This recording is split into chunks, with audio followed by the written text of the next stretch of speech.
frères et sœurs en Jésus-Christ, je vous salue tous dans le Seigneur. J'espère que chacun de vous se porte bien par la grâce de Dieu.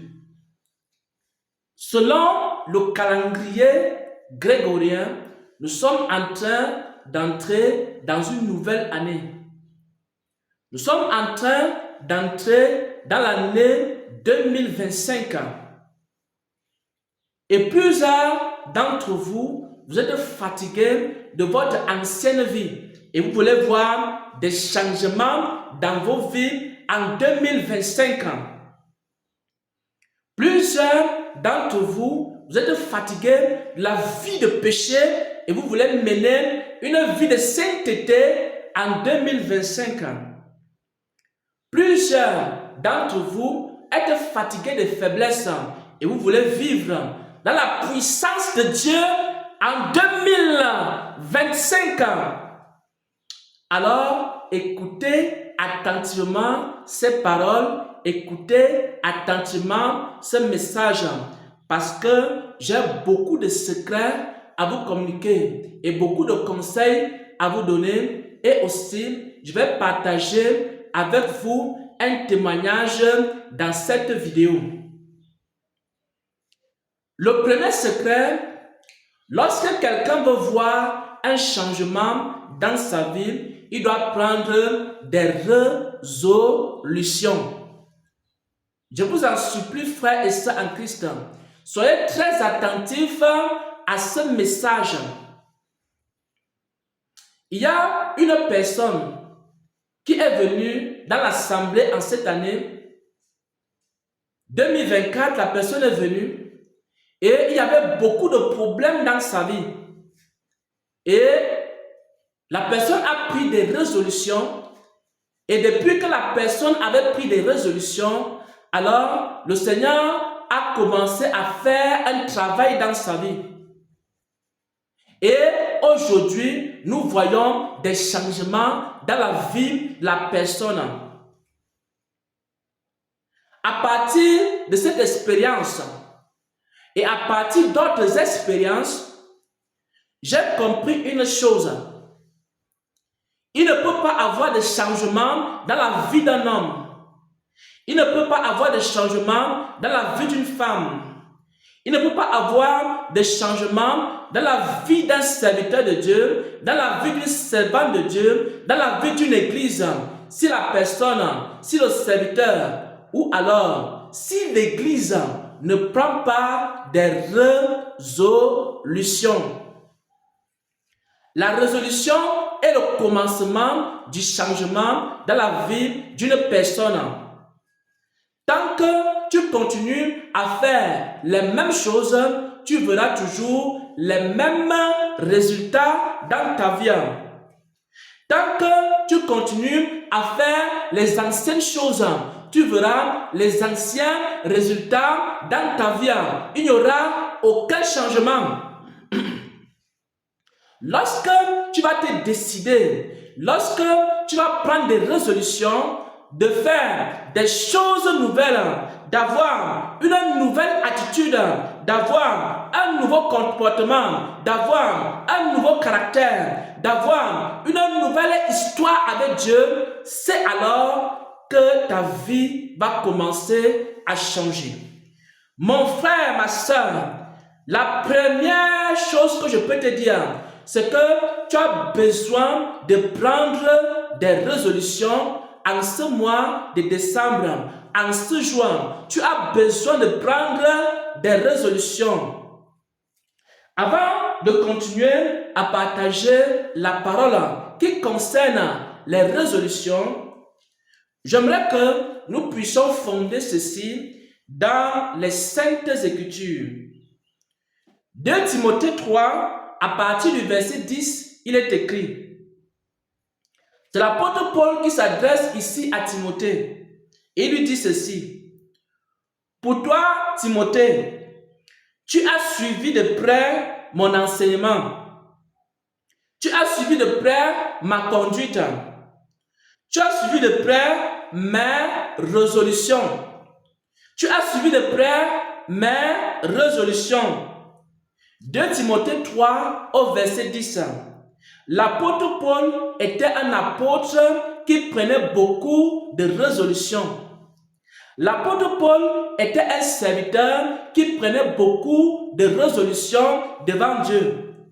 Et c'est parce qu'il prenait les résolutions que sa vie allait de gloire en gloire. C'est parce qu'il prenait des résolutions qu'il allait de puissance en puissance. C'est parce qu'il prenait beaucoup de résolutions devant Dieu qu'il pouvait passer facilement d'une dimension à une autre. Et chacun d'entre nous sait comment l'apôtre Paul a été utilisé par Dieu de façon puissante.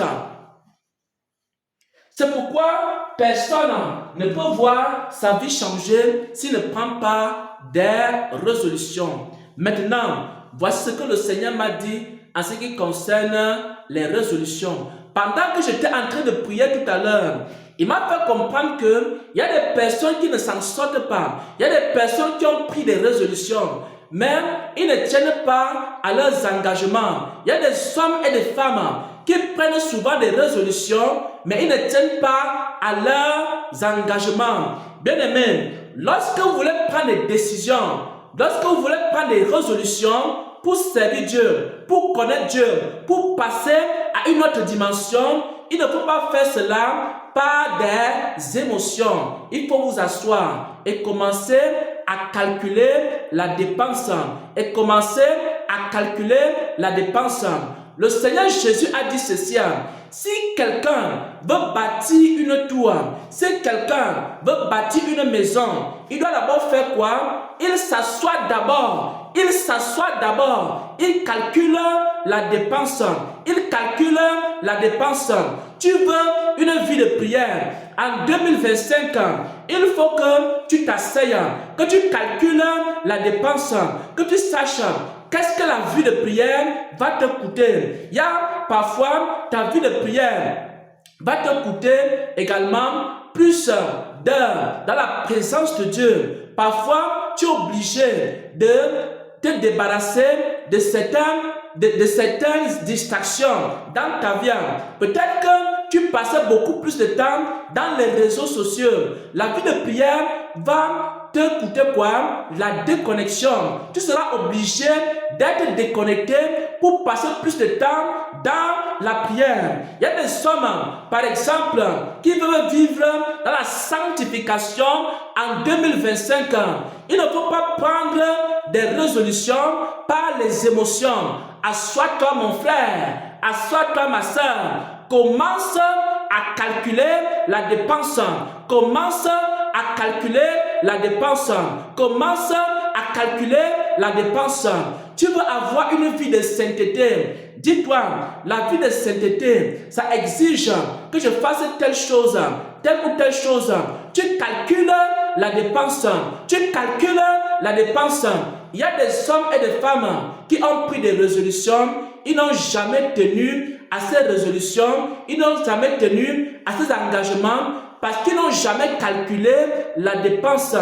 Quand tu décides, je veux mener une vie de sainteté, il faut savoir que parfois, la vie de sainteté va t'apporter les animosités. Les gens vont te persécuter. Il faut savoir que la vie de sainteté peut te pousser à te séparer de certaines personnes, à te séparer de certains milieux, à te séparer également de certains divertissements auxquels tu te livrais. Il faut que si tu veux mener une vie de sainteté en 2025, tu t'assois d'abord mon frère, tu t'assois d'abord ma soeur. Il faut que tu calcules la dépense. Ça va me coûter quoi? La vie de sainteté. Sinon, tes résolutions ne sont que des résolutions par les émotions. Au mois de mars, tu vas retourner à ton péché. Au mois de février, tu vas retourner à ton ancienne vie. Parce que tu as pris les résolutions dans la chair. Tu as pris les résolutions dans des émotions. Tu ne t'es pas assis pour calculer la dépense. Il y a quelqu'un qui a décidé qu'en cette année 2025, la personne ne va plus trop parler. La personne ne va plus dire n'importe quoi. Elle a décidé qu'elle va veiller sur sa bouche. Il faut que tu saches, ma soeur. Il faut que tu saches, ma soeur. Il faut que tu saches, ma soeur, qu'il y a un prix à payer. Assois-toi d'abord. Assois-toi d'abord. Et pose-toi la question, si je ne veux pas beaucoup parler, si je ne veux pas être quelqu'un qui aime trop parler, qu'est-ce que je dois faire? Qu'est-ce que ça va me coûter? Et maintenant, tu commences à calculer la dépense. Il faut que tu travailles beaucoup sur ton cœur. Il faut que tu travailles beaucoup sur ton cœur. Il faut que tu travailles beaucoup sur la sanctification du cœur. Ça va te prendre quoi? Ça va te prendre des programmes et des programmes, des jeûnes et des prières pour demander à Dieu, donne-moi un cœur pur, donne-moi un cœur pur, donne-moi un cœur pur. Donc, n'importe quoi que tu vas faire en 2025, n'importe quelle résolution que tu vas prendre, il faut d'abord t'asseoir, mon frère, et tu commences à calculer la dépense. Et quand tu as calculé la dépense, alors ça veut dire que tu peux maintenant payer le prix et tu commences à demander au Seigneur d'accorder la grâce de tenir dans ces résolutions. Et maintenant, je vais partager avec vous un témoignage. Il y a de cela 10 ans exactement, j'étais une personne qui vivait dans de graves péchés et dans de graves abominations. À un moment donné, j'ai pris la résolution. Parce que les résolutions que j'enseigne aujourd'hui, moi aussi, j'ai dû prendre des résolutions pour qu'il y ait des changements dans ma vie. Et lorsque je vivais dans le péché, la débauche et le désordre, j'avais pris une résolution, il y a de cela 10 ans exactement. La résolution, c'était que j'allais chercher Dieu jusqu'à le trouver. Quel que soit ce que ça allait me coûter, j'allais chercher Dieu jusqu'à le trouver. Et j'allais demander à Dieu de purifier mon cœur, de sanctifier mon cœur et aussi de me faire connaître ce qui ne va pas dans ma vie. Ça, c'est une résolution que j'avais prise. Je m'étais assis et j'ai calculé la dépense. Je savais que ça pouvait me coûter une place dans mon ancienne assemblée. Je savais que ça pouvait me coûter mon mariage. Je savais que ça pouvait me coûter même beaucoup d'autres choses comme le licenciement. J'avais tout calculé. J'ai calculé la dépense. J'ai dit, quel que soit ce que ça va me coûter, je vais chercher Dieu jusqu'à le trouver. Quelles que soient les persécutions que je peux avoir dans la vie, je vais chercher Dieu jusqu'à le trouver.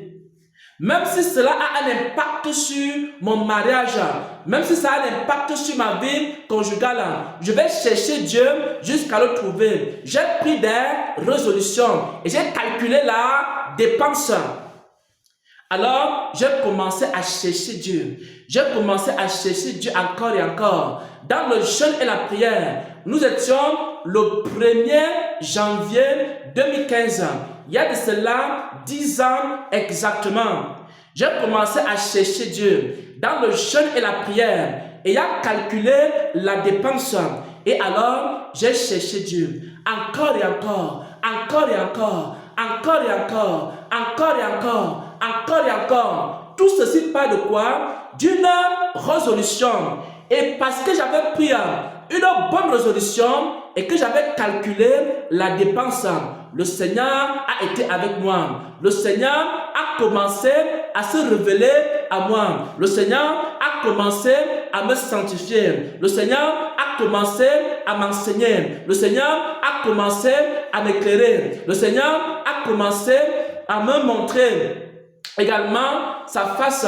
Pourquoi? Parce que je ne voyais pas la face du Seigneur. Dans ma vie, je voyais la main de Dieu, mais je ne voyais pas la face de Dieu. Dieu a commencé à me révéler sa face. Dieu a commencé à me ravir en esprit. Dieu a commencé à me donner des songes.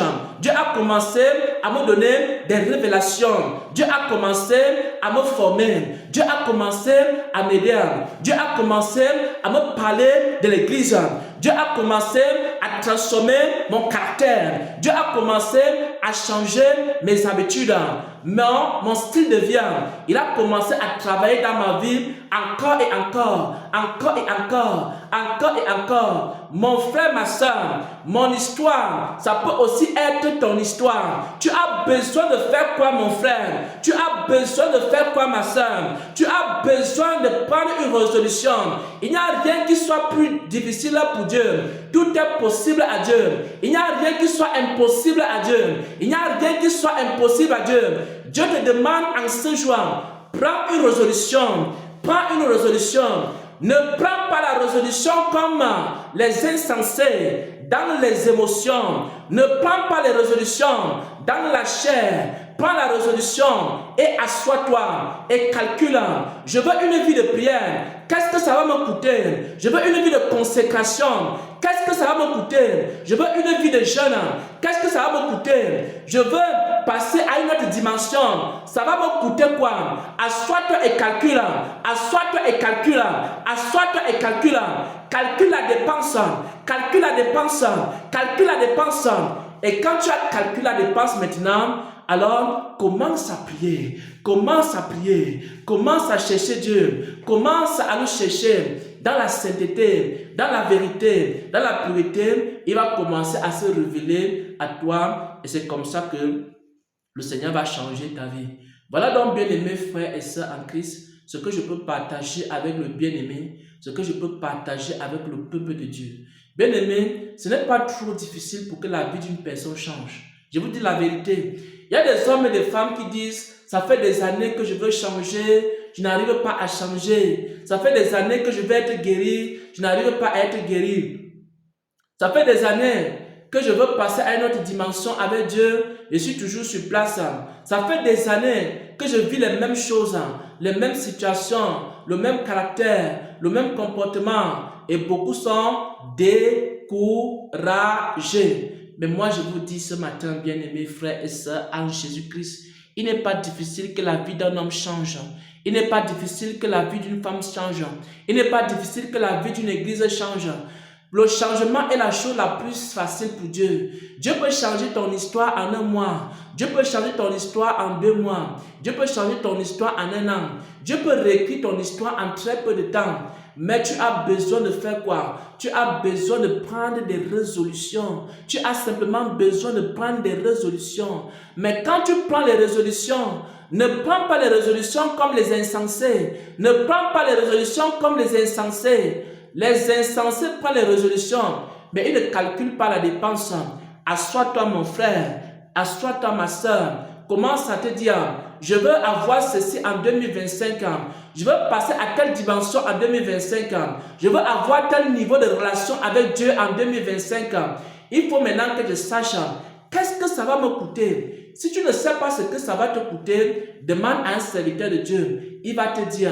Si tu ne sais pas ce que la vie de sainteté va te coûter, demande à un serviteur de Dieu. Il va te dire ce que la vie de sainteté va te coûter. Si tu ne sais pas ce que la vie de consécration va te coûter, demande à un serviteur de Dieu qui est consacré. Il va te dire ce que la vie de consécration va te coûter. Si tu ne sais pas ce que la vie de victoire, la vie de prière va te coûter, demande à un serviteur de Dieu. Il va te dire ce que ça va te coûter. Et là maintenant, sur la base de cela, tu vas prendre donc des résolutions. Non pas par émotion, mais après avoir calculé la dépense.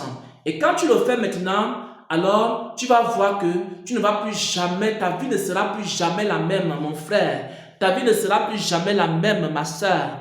Et l'une des résolutions que moi je vous conseille de prendre, parmi les résolutions mes frères, parmi les résolutions mes soeurs, l'une des résolutions qui a beaucoup changé ma vie, c'est la résolution d'obéir à Dieu, d'obéir à sa voix, d'obéir à sa parole, d'obéir à ses instructions, d'être ami de Dieu. Prends la résolution mon frère, en cette année 2025, prends la plus bonne des résolutions, la plus bonne des résolutions qui va tout te donner. Qui va tout te donner. Parce que lorsque tu deviens ami avec Dieu, tu as déjà toutes choses. Prends la résolution je veux être ami avec Dieu. En 2025, je vais maintenant commencer une vie d'obéissance. Je vais obéir à sa parole. Je vais obéir à sa voix. Je vais obéir à sa volonté. Mais maintenant, il faut savoir que lorsque tu prends une telle résolution, le Seigneur a dit ceci. Si quelqu'un veut venir après moi, voici le prix à payer pour quelqu'un qui veut marcher dans l'obéissance. Le Seigneur a dit ceci. Si quelqu'un veut marcher après moi, qu'il renonce à lui-même, qui renonce à lui-même, qui renonce à lui-même, qui se charge de sa croix et qui me suive. Si quelqu'un veut sauver sa vie, il la perdra. Si un homme veut sauver sa vie, il la perdra. Mais si un homme perd sa vie à cause du royaume des cieux, il la retrouvera. Il y a des hommes et des femmes qui vont prendre la décision. Je veux obéir à Dieu en 2025 ans. Je veux marcher dans les voies de Dieu en 2025 ans. Je veux obéir à la voix de Dieu en 2025 ans. Je veux marcher selon ses instructions en 2025 ans. Mais pour une résolution comme celle-là, il y a un prix à payer. Il y a un prix à payer. Il y a un prix à payer. C'est le prix à payer pour suivre Jésus. Et le Seigneur a dit ceci. Si quelqu'un veut marcher après moi, qui renonce à lui-même, qui se charge de sa croix et qui me suive, le prix à payer pour marcher avec Dieu, lorsque tu prends une telle résolution, c'est que tu dois renoncer à toi-même. Il y a certaines personnes qui ont dit, Seigneur, je veux te suivre. Ils n'ont jamais renoncé à eux-mêmes. Et à la fin, ils ont abandonné le Seigneur. Tu as pris une résolution, mais tu n'as pas pris la condition. La condition, c'est quoi? Il faut que je renonce à moi-même. Si quelqu'un veut servir Dieu dans la vérité en 2025, la condition, c'est quoi? Il faut que tu renonces à toi-même. Il faut que tu renonces à ta façon de penser. Il faut que tu renonces à ta façon de raisonner. Et que maintenant, tu commences à suivre le Seigneur. Partout où il va t'amener, tu le suis. Partout où il va te conduire, tu le suis. Dans toutes les instructions qu'il va te donner, tu vas le suivre. Parce que tu as d'abord renoncé à toi-même. Lorsque vous prenez les résolutions, mes frères et sœurs, il faut d'abord calculer ce que ça va te coûter. Il y a des gens qui ont pris les résolutions. Ils ne sont jamais parvenus à respecter cela. Parce qu'au départ, ils ne se sont pas assis pour calculer. Asseyez-vous et calculez. Pour suivre Jésus en 2025, il faut d'abord renoncer à toi-même. Renonce à tes ambitions. Renonce à tes pensées. Renonce à ta façon de faire. Renonce à ta façon de vivre. Et dis à Dieu, Seigneur, enseigne-moi comment je dois vivre. Seigneur, enseigne-moi comment je dois me conduire. Quand tu as déjà renoncé à toi-même et que tu demandes à Dieu de t'enseigner, ça sera beaucoup plus facile et tu vas réussir. Tu seras enseigné, tu seras éclairé, tu seras édifié, tu seras rempli de sa gloire, de sa paix. Voilà, bien-aimés frères et sœurs, ce que je voulais partager avec le peuple de Dieu. Et je prie que toute personne qui a pris des résolutions en cette année qui va commencer, je prie que le Seigneur lui accorde la grâce d'avoir la fermeté, que le Seigneur lui accorde la grâce d'être ferme dans ses résolutions, d'être ferme dans cet engagement. Je prie également que le Saint-Esprit le pousse à s'asseoir d'abord, à calculer la dépense, à dire à Dieu, Seigneur, j'ai pris la résolution de mener une vie de sainteté. Qu'est-ce que ça va me coûter? Ça peut me coûter mon mariage, ça peut me coûter mon travail. Parce que dans mon travail, on va me dire que je dois peut-être voler dans les caisses. On va me dire peut-être que je dois faire de fausses écritures en comptabilité. Et je ne suis pas prêt à accepter cela. Et maintenant, on peut me licencier parce que je refuse de faire le faux. Et que maintenant, tu calcules la dépense. Qu'est-ce que ça peut te coûter la vie de sainteté? Calcule la dépense. Et je prie maintenant pour un homme qui a calculé la dépense. Et je prie pour quelqu'un qui va chercher à calculer la dépense. Seigneur, Seigneur, tous ceux qui ont écouté ce message, Père, et qui veulent calculer la dépense, Seigneur, je t'en supplie, ô Dieu de gloire, pendant qu'ils sont en train de calculer, aide-les à connaître le prix à payer, aide-les à connaître la dépense, aide-les à connaître, Seigneur, le prix exact, la résolution qu'ils ont eu à prendre, afin qu'ils puissent entrer dans cette année dans la gloire, dans la gloire, dans la gloire, dans la gloire. Au nom de Jésus-Christ, nous avons prié. Amen, amen, amen.